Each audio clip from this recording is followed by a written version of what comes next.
সুপ্রিয় দর্শক, আসসালামু আলাইকুম। আপনাদের সবাইকে স্বাগত জানাচ্ছি এখনকার আলোচনায়। আপনাদের সঙ্গে আছি আমি সিরাজুল ইসলাম। দর্শক, অনেক গুরুত্বপূর্ণ খবর আছে। আপনারা সবাই জানেন, আমেরিকা ইরানের বিরুদ্ধে একেবারে অর্থনৈতিক যুদ্ধ ঘোষণা করেছে, কঠোরতম নিষেধাজ্ঞা আরোপের ঘোষণা দিয়েছে। কিন্তু সেই নিষেধাজ্ঞায় ইরান কতটুকু কুপকাত হবে, সেই প্রশ্ন যত বড় তার চেয়ে বেশি বড় হয়ে দেখা দিয়েছে। আমেরিকার অর্থনীতির কি হবে? এটা আমার কথা না। সিএনএন বলছে ডোনাল্ড ট্রাম্পের যে তত্ত্ব, এই তত্ত্ব এখন আন্তর্জাতিক অঙ্গনে কঠিন চ্যালেঞ্জের মুখে, পরীক্ষার মুখে। নাম্বার 1। নাম্বার 2 হচ্ছে সিএনএনের একই রিপোর্টের আরেকটি সাবহেড হচ্ছে ট্রাম্প প্রশাসন ইরানের বিরুদ্ধে অর্থনৈতিক নিষেধাজ্ঞা আরোপের এই ঘোষণা দিয়ে আমেরিকার অর্থনীতিকে যুদ্ধের মুখে ঠেলে দিয়েছে। আমার কথা না, সিএনএনের কথা। সিএনএন কোনো ফেলনা, কোনো কাগজ না, গণমাধ্যম না। একই সময়ে মার্কিন প্রেসিডেন্ট ডোনাল্ড ট্রাম্পের অনুরোধে পাকিস্তানের সেনাপ্রধান এবং পাকিস্তানের স্বরাষ্ট্রমন্ত্রী ইরান সফরে গিয়েছিলেন নতুন করে কূটনৈতিক প্রক্রিয়ায় ফিরে আসার জন্য। ইরান এখানে সেই পুরনো শর্তই দিয়ে রেখেছে, নতুন কোনো গল্প নেই। অর্থাৎ কার্যত ইরান ডোনাল্ড ট্রাম্পের এই প্রস্তাব প্রত্যাখ্যান করেছে। সবচেয়ে বড় খবর হচ্ছে এটি, ডোনাল্ড ট্রাম্প যখন তার শান্তির দূত ইরানে পাঠিয়েছেন, তখন মার্কিন প্রশাসন ঘোষণা দিচ্ছে ইরানের আইআরজিসির 5 জন কমান্ডারের বিরুদ্ধে তাদের জীবনের মূল্য ঘোষণা করছে। একজন কমান্ডারকে ধরে দিতে পারলে বা তাদের সম্পর্কে খোঁজ দিতে পারলে $1 কোটি করে পুরস্কার দেবে, আর আমেরিকায় থাকার জন্য নাগরিকত্ব, সুযোগ সুবিধা সব কিছু দেবে। প্রশ্ন হচ্ছে, যখন আমেরিকা শান্তির দূত পাঠিয়ে কূটনৈতিক প্রক্রিয়া পুনরুজ্জীবিত করার চেষ্টা চালাচ্ছে, তখন ইরানের বিরুদ্ধে অর্থনৈতিক যুদ্ধ ঘোষণা করছে নিষেধাজ্ঞা আরোপ করে, আর ইরানের আইআরজিসির 5 জন কমান্ডার, শীর্ষ কমান্ডার, তাদেরকে ধরে দেওয়ার জন্য তাদের মাথার মূল্য ঘোষণা করছে। এটা কি শান্তি প্রত্যাশা, নাকি তামাশা, নাকি নিজের অবস্থান ঠিক রাখার জন্য এইগুলো করা? আসলে কোনটা? সুপ্রিয় দর্শক, আজকের ভিডিওতে এই বিষয়গুলো নিয়ে বিস্তারিত আলোচনা করার চেষ্টা করব। আপনারা সবাই সঙ্গেই থাকুন, আর ভিডিও ভালো লাগলে প্লিজ লাইক, কমেন্ট, শেয়ার করবেন এবং চ্যানেলটি সাবস্ক্রাইব করে সাথেই থাকবেন। দর্শক, চলুন আমরা বিস্তারিত আলোচনা করি। আমি মোটামুটি আজকের যে আলোচনা, তার মূল কথাগুলো বলে ফেলেছি। এখন এগুলোর ভেতরে আরও কিছু গুরুত্বপূর্ণ তথ্য আছে, আরও বিশ্লেষণ প্রয়োজন। এই কথাগুলো শোনার জন্য আপনাদেরকে আমন্ত্রণ জানাচ্ছি। এবং এই জন্য আমি সর্বপ্রথমে নিষেধাজ্ঞার বিষয়টা নিয়ে আসলাম, কারণ এটা একেবারে আমেরিকা প্রচণ্ড রকমের ঢাকঢোল পিটিয়ে ইরানের বিরুদ্ধে কঠোরতম নিষেধাজ্ঞা দিয়েছে, অথচ মার্কিন গণমাধ্যম তারা বলছে এটা ব্যর্থ হবে এবং আমেরিকার অর্থনীতিকে যুদ্ধের ভেতরে ফেলে দিল ডোনাল্ড ট্রাম্প। এবং ইরান আর কানাডায় ডোনাল্ড ট্রাম্পের এই তত্ত্বকে কঠিন চ্যালেঞ্জের মুখে, কঠিন পরীক্ষার মুখে ফেলেছে। সিএনএনের বক্তব্য কিভাবে হলো এবং কি হয়েছে, আসলে এই ঘটনাগুলো আমি আপনাদেরকে একটু খুলে খুলে বলি। আপনারা সবাই জানেন, ডোনাল্ড ট্রাম্পের অর্থমন্ত্রী স্কট বেসেন্ট বাংলাদেশ টাইম গতকাল সোমবার 24 আগস্ট নিষেধাজ্ঞা আরোপের ঘোষণা দিয়েছেন। তিনি যে ঘোষণা দিয়েছেন তাতে আসলে ইরানের বিরুদ্ধে তো আর নিষেধাজ্ঞা আরোপ করতে বাকি নেই। কোন সেকশনে নিষেধাজ্ঞা দেবে? সব সেকশনে তো নিষেধাজ্ঞা দেওয়া হয়ে গেছে। তিনি মূল যে ঘোষণা দিয়েছেন, তার ঘোষণার যে মূল কথা সেটা হচ্ছে এই, যে ইরানের সাথে বিশ্বের কেউ কোনো লেনদেন করতে পারবে না, এবং লেনদেন করলে সেই সমস্ত দেশের বিরুদ্ধে ব্যবস্থা নেওয়া হবে। কথা পুরনোই। চীন তো বলেছে যে নিষেধাজ্ঞা আরোপ করে, অবরোধ আরোপ করে সমস্যার সমাধান করা যাবে না, এর জন্য কূটনৈতিক আলোচনা দরকার। তো এখন তার মানে কি? এর মানে হচ্ছে চীন এই নিষেধাজ্ঞা মানবে না, রাশিয়া তো মানবেই না। প্রতিবেশী দেশগুলোর বিরুদ্ধে ইরান সরাসরি হুমকি দিয়ে রেখেছে যে এই নিষেধাজ্ঞা বাস্তবায়ন করতে গেলে অমনি সামরিক ব্যবস্থা। আর বিশ্বের আরও দেশ যারা আছে, যাদের সাথে ইরানের লেনদেন হতে পারে, তারা যদি কেউ মার্কিন নিষেধাজ্ঞা বাস্তবায়ন করার উদ্যোগ নেয়, তাহলে তাদের জাহাজ হরমুজ প্রণালীতে যেতে দেবে না। জাহাজ তো শুধুমাত্র তেল গ্যাস আনার জন্য যায় না, অনেকে হয়তো এই পারস্য উপসাগরীয় অঞ্চল থেকে তেল গ্যাস হয়তো নেয় না, তাহলে তাদের প্রোডাক্ট তো আসে জাহাজে করে, এগুলো ঢুকতে দেবে না, নিষেধাজ্ঞা। তাহলে কি হবে? অতএব আন্তর্জাতিক অঙ্গনে এই নিষেধাজ্ঞা কার্যকর হবে কিনা সেটা এই মুহূর্তে সবচেয়ে বড় কঠিন প্রশ্ন, চ্যালেঞ্জের মুখে পড়েছে, সম্ভাবনা খুবই কম। হ্যাঁ, কিছু কিছু দেশ তো মানবে, কিন্তু চীনের মতো একটা দেশ যার অর্থনীতি আমেরিকার চেয়ে বড়, এই চীনের মতো দেশটা যদি আমেরিকার এই নিষেধাজ্ঞা না মানে, তাহলে চীনের বিরুদ্ধে আমেরিকা কি করবে? যুদ্ধ? না, প্রথমে এই যুদ্ধ করতে যাবে না, পারবেও না। আমেরিকার অস্ত্রের ভান্ডার খালি, এটা জানে, কেউ না জানলেও আমেরিকা তো জানে। অতএব সে এই খালি বন্দুক নিয়ে চীনের সাথে যুদ্ধ করতে যাবে না। এবং আদৌ চীনের সাথে কোনোদিন যুদ্ধ করতে যাবে কিনা আমেরিকা, আমি সেটা দিয়েই চ্যালেঞ্জ নিতে পারি।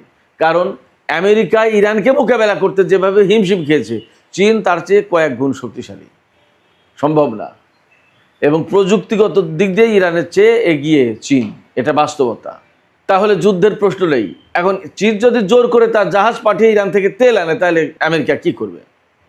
যুদ্ধ যেহেতু করতে পারবে, কী করবে? তাহলে চীনের ব্যাংকিং সেক্টরে, অর্থনৈতিক সেক্টরে নিষেধাজ্ঞা দেবে, চীনের পণ্যের উপরে ট্যারিফ ডাবল করে দেবে, এই তো চীনও পাল্টা ব্যবস্থা নেবে। দেন শুধু তাই না, চীন যদি মার্কিন ডলার সিস্টেম বাদ দিয়ে লেনদেন করে, তাহলে কি হবে? আমেরিকার ডলার মার খেয়ে যাবে, তো আমেরিকার অর্থনীতি মুখ থুবড়ে পড়বে, আমেরিকার অর্থনীতি চ্যালেঞ্জের মুখে পড়লো, যুদ্ধের ভেতরে পড়লো, পরীক্ষার মুখে পড়লো। তাহলে ওপাশে ডোনাল্ড ট্রাম্প এই মুহূর্তে কানাডার সাথে বাণিজ্য যুদ্ধে, ট্যারিফ যুদ্ধে বিশালভাবে জড়িয়ে গেছে, ইরানের সাথে তার সব রকমের যুদ্ধ চলছে। তাহলে এই যে মক্কা চুক্তি হয়েছে, এই মক্কা চুক্তির মূল মালিক যারা তুরস্ক, পাকিস্তান এবং সৌদি আরব, এদের নিয়তের ভেতরে যদি ইখলাস থাকে, অর্থাৎ খালেস নিয়তে যদি এরা কাজ করে, তাহলে তো আমেরিকার এখান থেকে বেরিয়ে যাওয়ার কথা। আমেরিকা যেখানে মধ্যপ্রাচ্যে তাহলে এই মুহূর্তে অস্তিত্বের সংকটে, সেখানে যুদ্ধ করে কাকে পাবে সে পাশে? ট্রাম্পের যে এই যে কর্মকাণ্ড, হুটহাট করে এক একটা করা, কে তার শত্রু কে তার মিত্র কেউ জানে না, এক এক সময় এক একজনের বিরুদ্ধে লেগে যাচ্ছে। কানাডা আমেরিকার একদম আত্মার হরিহর, ঘরের ভিতরের মানুষ, সেই ক্যানাডার সাথে এখন কি ভয়ঙ্কর যুদ্ধে লিপ্ত, শুধুমাত্র টাকা এবং অর্থনীতির জন্য। এই যে টাকা এবং অর্থনীতির জন্য এত যুদ্ধ কেন জানেন? মূল কারণ ওই $40 ট্রিলিয়ন ঋণ। ডোনাল্ড ট্রাম্প খুব ভালো করে জানে তার দেশ ব্যাপকভাবে ঋণগ্রস্ত। ঋণী কে হয়? মূলত দরিদ্র মানুষ ঋণী হয়। যার টাকা আছে সে কি ঋণ করে নাকি সহজে? তো দরিদ্র সে জানে যে আমার অবস্থা 12টা বেজে গেছে অনেকটা। ডোনাল্ড ট্রাম্প খুব ভালো করে জানে। অতএব সারা বিশ্বে এই অর্থনীতির লড়াই করে বেড়াচ্ছে, এবং ইরানে যে আজকে এই যে যুদ্ধটা চাপিয়ে দিয়েছে, তার মূল অনেকগুলো কারণের ভিতরে একটা বড় কারণ ছিল, একটা কারণ, আমি অনেকগুলো কারণের ভেতরে একটা গুরুত্বপূর্ণ কারণ, ইরানের ধনভাণ্ডার সব একাই কবজা করবে, একাই খাবে, মৌজ মাস্তি ফুর্তি করবে ডোনাল্ড ট্রাম্প। এই জন্য নেটো জোটকে, তার ইউরোপীয় মিত্রদেরকে কাউকেই বলেনি যে একা খাবে বলে, ভেনিজুয়েলার মতো করতে চেয়েছিল, কিন্তু বিপদে পড়ে গেছে ইরান এসে। নিষেধাজ্ঞা আমেরিকার জন্য বুমেরাং হয়ে যেতে পারে, যথেষ্ট সম্ভাবনা আছে। এবং ইরান কিন্তু এ নিয়ে কোনো টেনশনেই নেই। আমি আজকে ইরানের গণমাধ্যমগুলো ঘেঁটে দেখলাম, এই নিষেধাজ্ঞা নিয়ে তেমন কোনো খবরই নেই, তাদের এখানে গুরুত্বই দিচ্ছে না।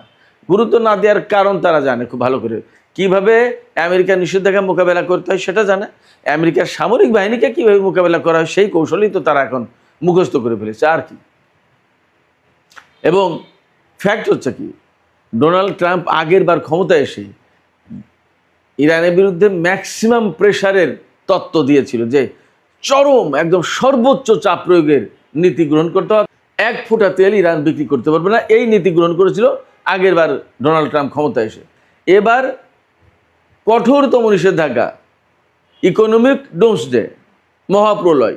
ভাই, ওই সর্বোচ্চ চাপ প্রয়োগ আর মহাপ্রলয় আর যাই বলেন একই কথা। তো আপনি তেল বিক্রি করতে দেবেন না, ইরানের ব্যবসা বাণিজ্য চালাতে দেবেন না, এই তো কথা। তা আপনার ওই সর্বোচ্চ চাপ প্রয়োগের নীতি যখন উল্টে দিতে পেরেছে ইরান, এখন পারবে না? পারবে। আপনার প্রথম আমল দেখে এসেছে, অতএব আপনি যখন এবার ক্ষমতায় এসেছেন, ইরানের মাথায় নেই যে ডোনাল্ড ট্রাম্পকে কীভাবে মোকাবেলা করতে হবে, খুব ভালোভাবে আছে।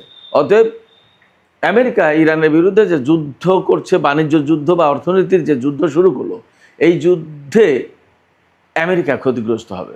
এবং এই ব্যাপারে আমেরিকার একজন খ্যাতিমান সাংবাদিক, ফক্স নিউজের সাংবাদিক, এই মুহূর্তে নামটা মনে পড়ছে না, বারবার আমি নামটা বলি, এই মুহূর্তে কেন যেন নামটা মনে আসছে না, তিনি বলেছেন যে সুয়েজ খালকে কেন্দ্র করে যখন ব্রিটেনের সাথে মিশরের দ্বন্দ্ব হয়েছিল, সেই ঘটনার পরে ব্রিটেনের রাজত্ব শেষ, আর ইরান যুদ্ধকে কেন্দ্র করে আমেরিকার রাজত্ব শেষ হবে বিশ্বে, এবং তাই হতে যাচ্ছে।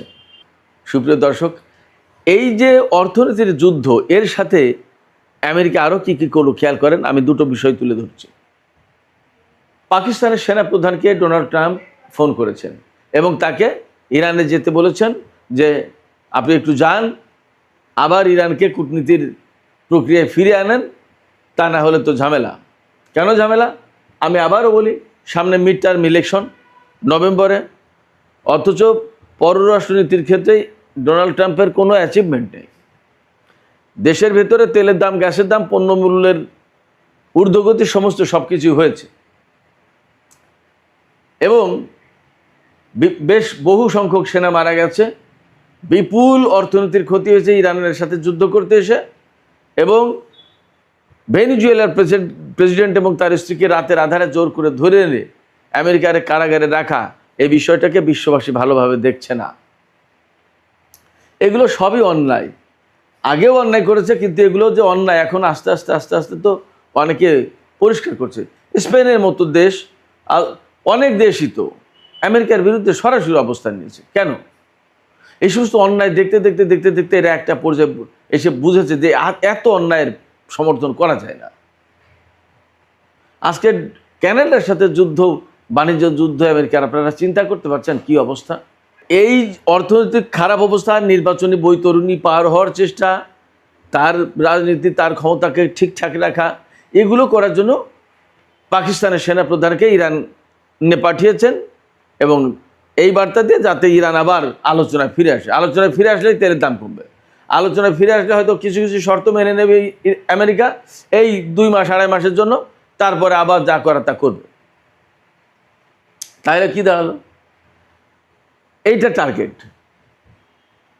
এই শান্তি প্রক্রিয়ার অংশ হিসেবে পাকিস্তানের সেনাপ্রধানকে এবং স্বরাষ্ট্রমন্ত্রীকে পাঠালো, ঠিক সেই দিনই ইরানের উপর এরকম কঠিনতম নিষেধাজ্ঞা আরোপ করছে। যদিও সেটা ব্যর্থ হবে কি হবে না সেটা পরের আলাপ, কিন্তু আপনি যারা ভালো কাজের জন্য দাওয়াত দিচ্ছেন, তার জন্য আপনি একটা লাঠিও পাঠালেন, তাহলে কি হইল? এরপরে শুধু এখানেই শেষ কথা না, যে আইআরজিসি, ইরানের বিপ্লবী সরকার, ইরানের বিপ্লবী চেতনা বা ইরানকে রক্ষার জন্য জান পরাণ দিয়ে কাজ করছে, যুদ্ধ করছে, খাটাখাটনি করছে, সেই আইআরজিসির প্রধান 5 কমান্ডারের বিরুদ্ধে আপনি পুরস্কার ঘোষণা করছেন। এদেরকে ধরে দিতে পারলে, জীবিত অথবা মৃত, বা এদের সম্পর্কে খোঁজ দিতে পারলে আমরা $1 কোটি করে পুরস্কার দেবো। নট অনলি দ্যাট, যে ব্যক্তি খোঁজ দেবে তাকে আমেরিকায় থাকা, খাওয়ার, ভরণ পোষণ সমস্ত সব কিছুর ব্যবস্থা করে দেব। এটা কি শান্তির আলোচনা? এটা কি শান্তির বার্তা পাঠানো হলো? ইরানকে এত কম বুদ্ধির নেতৃত্বের একটা দেশ মনে করার কি কারণ থাকতে পারে? বাস্তবতাতে ভিন্ন, বাস্তবতা যে অনেক কিছু পাল্টে দিয়েছে, ডোনাল্ড ট্রাম্প হয়তো এখন সেটা বুঝতেও পারছে না। ডোনাল্ড ট্রাম্পকে জানানো হয়েছিল আব্রাহাম লিঙ্কন ব্যাপকভাবে কাজ করছে, কিন্তু আব্রাহাম লিঙ্কন যখন ফুটো হয়ে গেছে, ক্ষতিগ্রস্ত হয়েছে, এই জাহাজ কোনো বন্দরে ভেড়ানো যাচ্ছে না, তারা ব্যাপক খাবার দাবারের অভাবে, কোনো সার্ভিস নেই, খুবই কষ্টে, এবং সেই জাহাজ আমেরিকায় ফেরত দেবে কীভাবে? ডোনাল্ড ট্রাম্প তো জেনে যাবে যে জাহাজ ফুটো হয়ে গেছে ক্ষেপণাস্ত্র আঘাতে। এই জন্য গোপনে গোপনে গোপনে গোপনে এতদিন রাখছিল, কিন্তু একটা পর্যায়ে গিয়ে তো প্রশ্ন উঠেছে যে কী ব্যাপার, এই জাহাজ ফেরত আনেন না কেন? এতদিন একটা জাহাজ মোতায়েন রাখবে কেন? যেখানে 6 মাস ম্যাক্সিমাম, সেখানে 9 মাস 10 মাস হয়ে যাচ্ছে। ঘটনা কি? এক পর্যায়ে ফেরত নিতে বাধ্য হয়েছে, এবং সেই সময় প্রকাশ হয়ে গেছে আব্রাহাম লিঙ্কন আলগা হয়ে গেছে, ক্ষেপণাস্ত্রের আঘাতে ঝাঁঝরা হয়ে গেছে। ডোনাল্ড ট্রাম্পকে অনেক সত্য কথা বলা হয় না, অথবা তিনি শুনতেও চান না, অথবা বলা হয় না, শুনতেও চান, এবং তার ওই মেন্টালিটি নেই। তার নেশায় একটাই যে ইরানকে ধ্বংস করে দাও। অভিযোগ তার বিরুদ্ধে যে নেতানিয়াহুর পাল্লায় পড়ে, নেতানিয়াহুর চাপে পড়ে, নেতানিয়াহুর কৌশলে পড়ে ডোনাল্ড ট্রাম্প এই কাজগুলো করছে। কোথাও না কোথাও ধরা আছে হয়তো বা। আর সবচেয়ে বড় কথা, কোথাও না কোথাও ধরা থাকা না থাকার চেয়ে বড় কথা হচ্ছে ইসরায়েলের অস্তিত্ব টিকিয়ে রাখা আমেরিকার অবশ্যম্ভাব্য কর্তব্য, অর্থাৎ মাস্ট। আমেরিকাকে যেমন টিকিয়ে রাখা আমেরিকার দায়িত্ব, তেমনি ইসরায়েলকে টিকিয়ে রাখাও আমেরিকার দায়িত্ব। ফলে নেতানিয়াহু যদি বলে এই ইরান আমার অস্তিত্বের জন্য হুমকি, তুমি ধ্বংস না করলে আমার অস্তিত্ব যাবে, তাহলে ডোনাল্ড ট্রাম্প সেটা করতে বাধ্য। এই সমস্তই হচ্ছে। ফলে পাকিস্তানের সেনাপ্রধানকে পাঠিয়ে কূটনৈতিক বড় অর্জন কিছু হবে এটা ভাবার কোনো কারণ নেই। ইরানের নেতারা পরিষ্কার করে বলেছেন কয়েকটা কথা। পাকিস্তানের সেনাপ্রধান প্রেসিডেন্টের সাথে বৈঠক করেছেন, ইরানের সংসদ স্পিকারের সাথে, স্বরাষ্ট্রমন্ত্রীর সাথে, পররাষ্ট্রমন্ত্রী আব্বাস আরাকচির সাথে, সর্বোচ্চ জাতীয় নিরাপত্তা পরিষদের সচিব মহসিন রেজাইর সাথে, 5 জন গুরুত্বপূর্ণ ব্যক্তির সাথে বৈঠক করেছেন পাকিস্তানের সেনাপ্রধান। তিনি এক ধরনের দায়িত্ব অনুভব করছেন এই কারণে যে পাকিস্তান যেহেতু এই ব্যাপারে দারুণ একটা মধ্যস্থতা করে এসেছে এতদিন ধরে, এখন যদি পাকিস্তান এই জায়গায় আবার অচল অবস্থার ভেতরে চেষ্টা তদবির করে যদি আবার দুই পক্ষকে টেবিলে বসাতে পারে, সেটা পাকিস্তানের জন্য বিরাট একটা সফলতা কূটনীতির ক্ষেত্রে এবং সেনাপ্রধান আসিম মুনিরের জন্য। এই জায়গা থেকে পাকিস্তান ব্যাপক প্রচেষ্টা চালাচ্ছে। এবং পাকিস্তান যখন আঞ্চলিক ক্ষেত্রে ইরান এবং আমেরিকার মধ্যকার যুদ্ধের ব্যাপারে মধ্যস্থতা করছে, আঞ্চলিক শান্তি প্রতিষ্ঠার ক্ষেত্রে কাজ করছে, তখন পাকিস্তান কিন্তু সারা বিশ্বে একটা প্রশংসার পাত্র হয়ে গেছে। শুধু প্রশংসার পাত্র না, পাকিস্তান এই মুহূর্তে সম্মানের আসনে, এবং আঞ্চলিক ভূ রাজনীতিতে ভারত সেই জায়গায় কোণঠাসা অনেকটা। এই জায়গায় পাকিস্তানকেও ইরান লেভারেজ দিচ্ছে, খানিকটা সুবিধা দিচ্ছে যে ঠিক আছে তুমি আগাও। আবার পাকিস্তানও প্রচেষ্টা করছে একেবারে জান পরাণ দিয়ে। কিন্তু বাস্তব কথা হচ্ছে যে ডোনাল্ড ট্রাম্পের যে স্বভাব, তিনি চুক্তি করেন, ভেঙে ফেলেন, আলোচনায় বসেন, যুদ্ধ করেন, হামলা করে বসেন, আবার কথা বলেন, হুমকি দেন, এগুলো ইরান পছন্দ করে। এই জন্যই ইরানের পক্ষ থেকে মোটা থেকে 4-5টা কথা বলা হয়েছে। আমেরিকার সাথে আলাপে বসতে গেলে আমেরিকার আচরণে পরিবর্তন আনতে হবে, 1 নম্বর। 2 হচ্ছে তারা হুমকি দিয়ে কথা বলতে পারবে না, সম্মান দেখাতে হবে।